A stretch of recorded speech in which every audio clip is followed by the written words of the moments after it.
Hello everyone. In this video, we cover the topic how nations negotiate during conflict inside the silent system behind global tensions.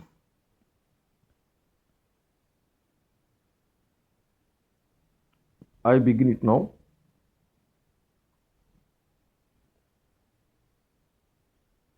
In moments of high geopolitical tension, what happens behind closed doors often matters more than what is visible on the surface. While headlines focus on conflict, military movement, and rising risk in regions like Strait of Hormuz, a parallel process unfolds quietly in secure rooms across neutral cities. This process is negotiation and it operates in a language and culture very different from public discourse. Contrary to popular perception, negotiations between adversaries such as United States and Iran are not direct confrontations filled with accusations or emotional argument. They are structured exchanges conducted with precision, restraint, and strategic intent. In most cases, the two sides are not even in the same room. Instead, they operate through what is known as proximity talks, where each delegation remains separate and mediator carries messages between them. This physical separation reflects the deeper reality of mistrust while still allowing communication to continue. The conversation itself follows a disciplined pattern. It begins with setting a controlled tone. Statements are carefully framed to acknowledge the seriousness of the situation without assigning blame. Phrases such as the need for regional stability or the importance of maintaining global energy flows are used to establish common ground, even when underlying positions remain sharply opposed. This is not about agreement at the outset, but about ensuring that dialogue remains possible. Once the tone is set, each side presents its position. This is done without direct accusation. Instead of stating that the other side has acted wrongly, the language shifts to formulations such as concerns regarding recent developments or assessments of increased risk. This indirect approach is not weakness, it is a deliberate technique to prevent escalation within the room and to keep negotiation process intact.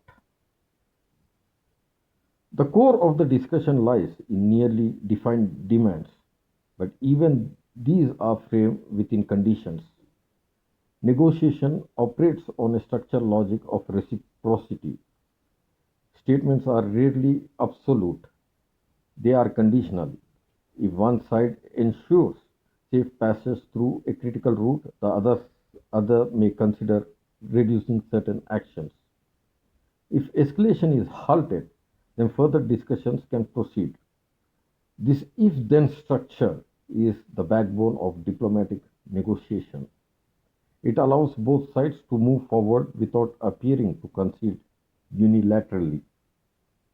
At the same time, neither side commits immediately.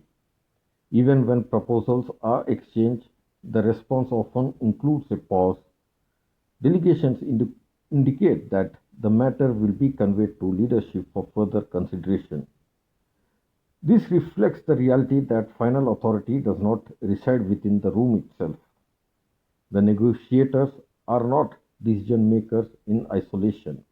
They are representatives of larger political and strategic systems, and every step must align with those systems.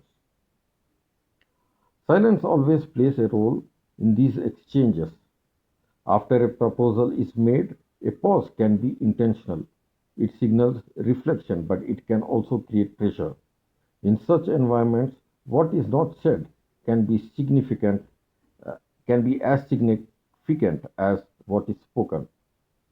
The pace is controlled, the tone remains steady, and the objective is not to win an argument but to test the boundaries of what is possible.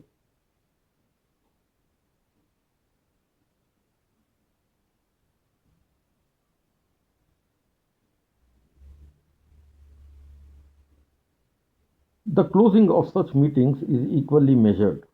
Regardless of progress, the language remains open.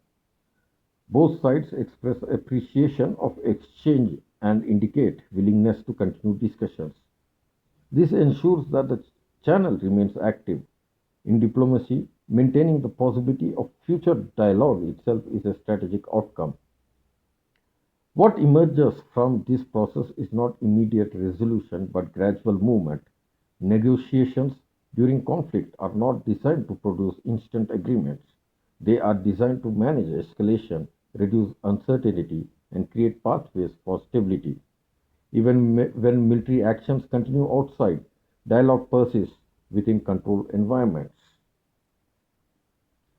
The dual reality where conflict and negotiation coexist defines modern geopolitics. It is not a contradiction, it is a system. While actions on the ground shape immediate outcomes, conversations behind closed doors shape what comes next. Understanding this process reveals that power today is exercised not only through force but through controlled communication, structured negotiation, and the ability to keep dialogue alive even under pressure.